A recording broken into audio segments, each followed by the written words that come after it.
Let's talk about toddler hitting today and how to handle it.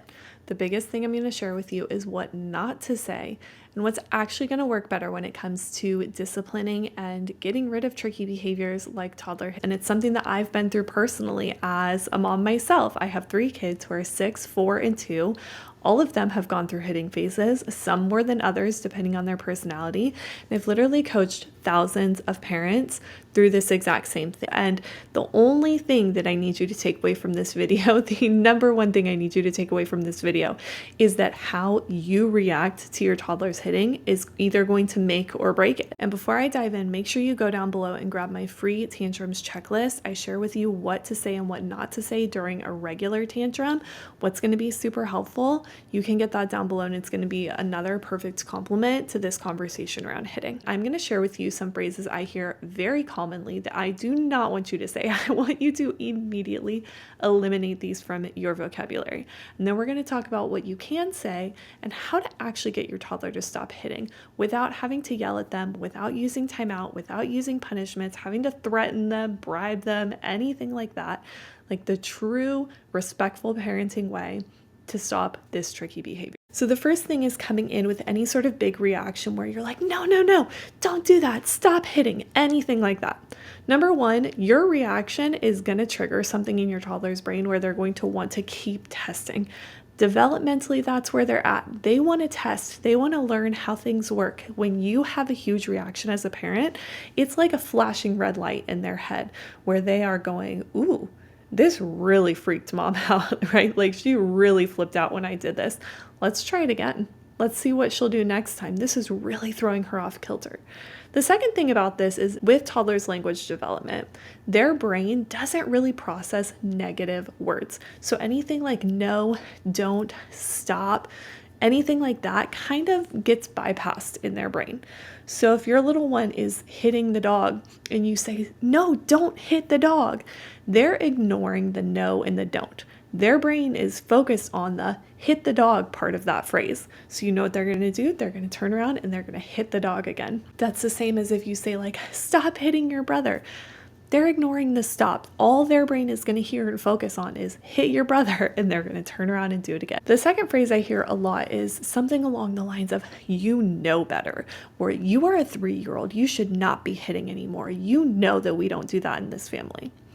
There are a lot of reasons why this doesn't work. One of them being that shame shuts down our ability to learn and process lessons. So if you're shaming your child, their brain is not going to absorb anything about how to behave or how to communicate or what to do instead of hitting.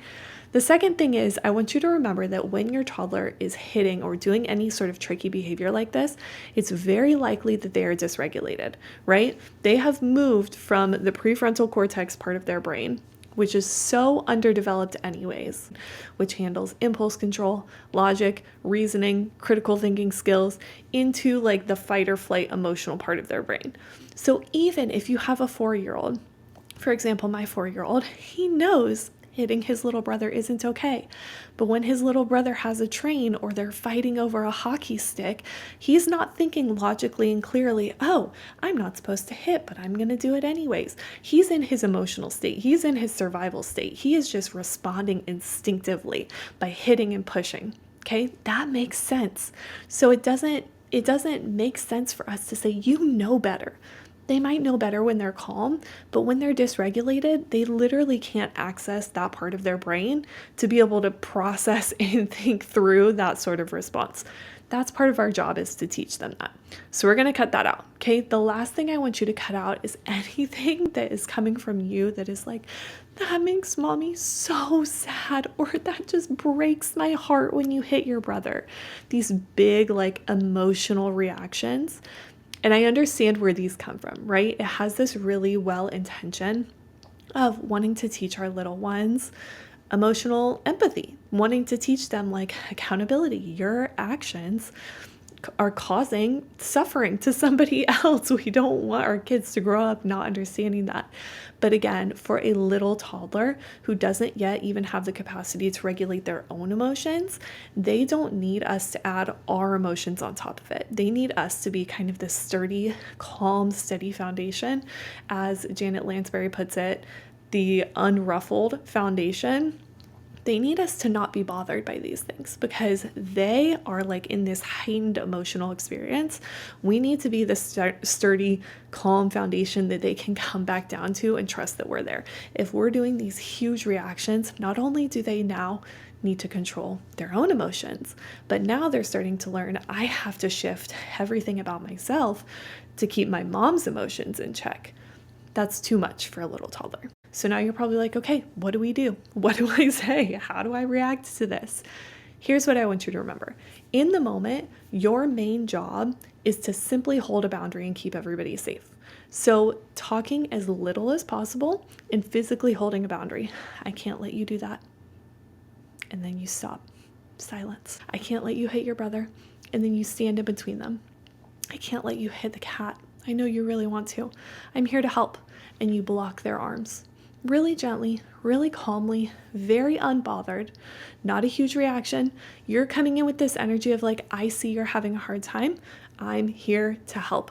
That's it. You are simply holding the boundary because in that moment, you know, whatever the reason for their hitting, they're having a hard time. They're not able to do it on their own anymore. That's your job, is to simply come in and help them. That is discipline. That's teaching. It doesn't require sending them to timeout. It doesn't require a big lecture or yelling or a punishment. It is just, hey, I see you're having a hard time right now. You can't handle this. I can help you. I can't let you do that, right? Let's move our body over here to keep everybody safe.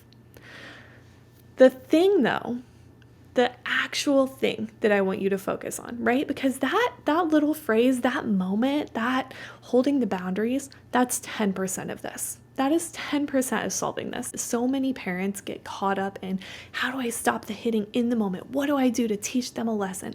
But they're missing this bigger picture, which is that hitting is a conversation.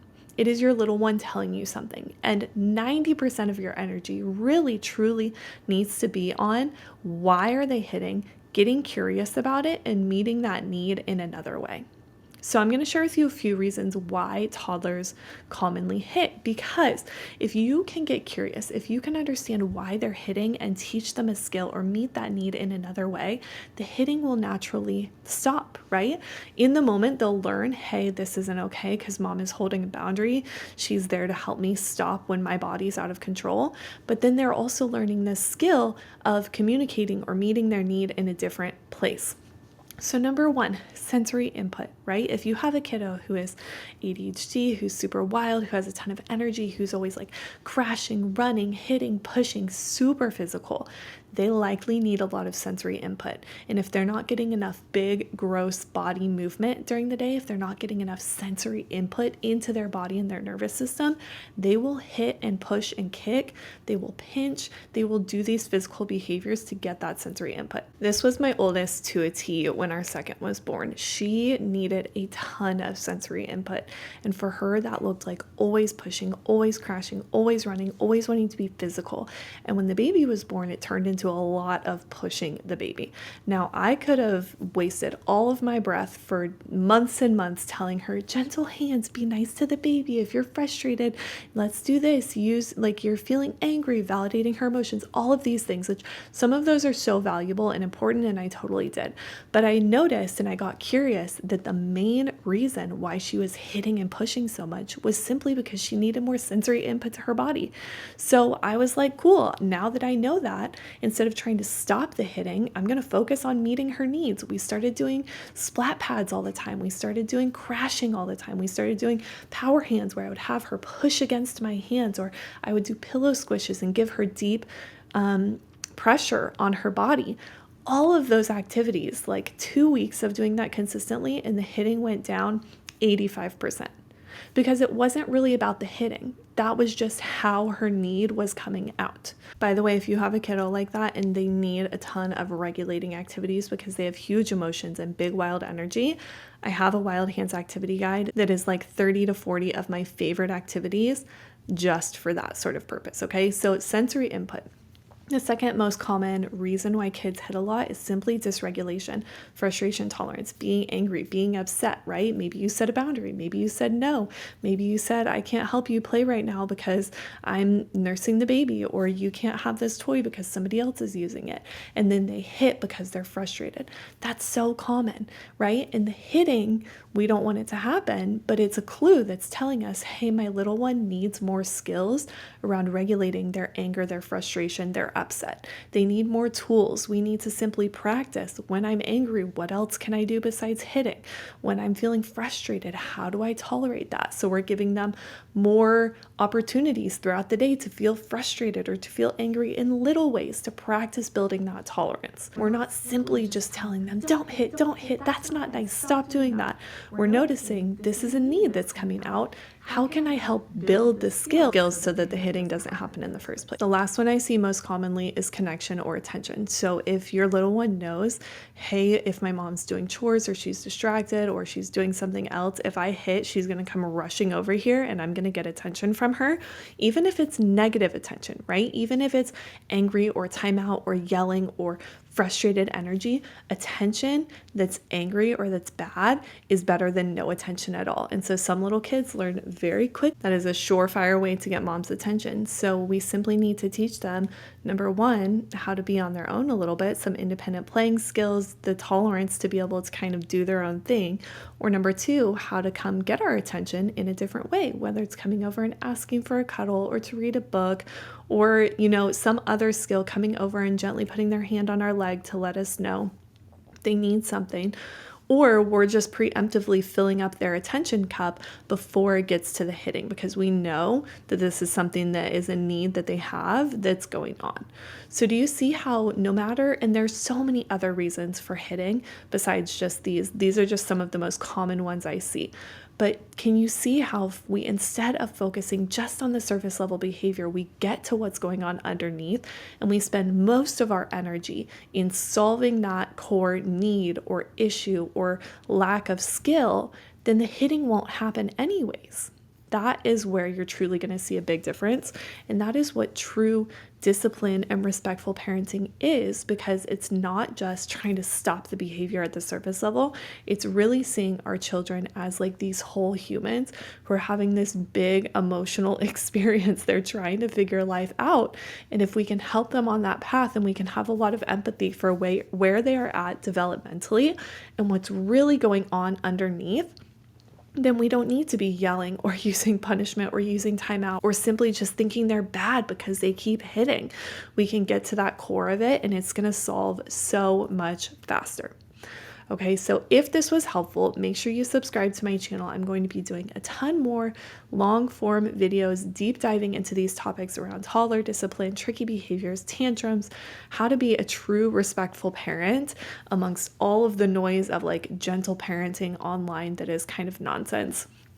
Not only from my own experience, but from teaching and coaching thousands of students. So make sure you stick around. Go grab that free toddler tantrums checklist down below. That's going to give you some more insight on what is and is not helpful to say when your toddler's having big emotions, big tantrums. And let me know if you have any other questions about toddler hitting. I will see you in my next one.